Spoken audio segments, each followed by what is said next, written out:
Padres fans, I got bad news for you. It is time to say goodbye to a legend. Short time here, but not a very productive time here for Jason Heyward. Let's talk about why I think that we need to not get caught up in trying to capture lightning in a bottle and squeeze every last ounce of baseball out of him. We're going to talk about all that and more on this episode of Padres Digest. Thank you, everybody, for tuning back in. I am Christian Pedersen, your host here, the guy riding emotionally shotgun with you all Padres season long. We are a new channel, so I got to ask, I got to do the thing. I'm sorry. We'll get to the baseball in just a second, but can you hit the subscribe button? It's good for me. It helps the channel grow, but it's also good for you guys because it helps us catch Dodgers Digest, which we want to beat LA in everything, and it makes sure that we get you content all season long delivered daily, reactions, updates, insight, information, sometimes just rants like this one where I say, we got to say happy trails, adios. Look, I hate to be this guy, but sometimes Padres, in particular with, I think, like a Greg Maddux or a Matt Stairs or some guys who they're older, lovable, great story veterans, you want to keep them for the clubhouse presence. You want to do something like you want to wrap yourself up in the nostalgia of it all and be like, oh yeah, remember when Jason Heyward was a Padre at the end of his career and he had that big whatever it was. I get that. I do that myself. We have all done it at some point in our baseball consumption careers. I'm sure you have come to mind right now, visualized somebody who was your version of that guy throughout your baseball consumption history. But let's talk turkey here. Terso Ornelas is looking great out in left.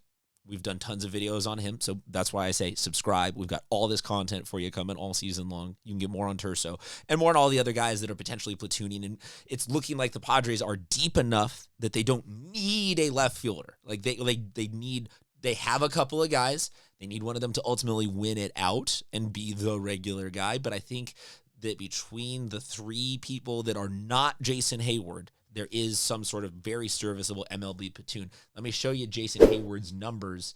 Spring training, obviously a smaller sample size than an entire regular season, but we are far removed from various versions of him. We are way removed from huge home runs in Chicago and Houston, and we are past him being a good Brave, and I not that he is done in Major League Baseball. I bet that if the Padres were to part ways with him today, we would see him sign some sort of minor league deal. Maybe it can even be with the Padres. So maybe my rant more specifically is look at the numbers, and we got to make sure that this guy's not conning us into thinking that there is a scenario where he is on the opening day roster or even starting in left field. I get the veteran presence, and Mike Shildt has not come out and said one way or another who is or isn't in any sort of order for left field, but I think you can just do the eye test of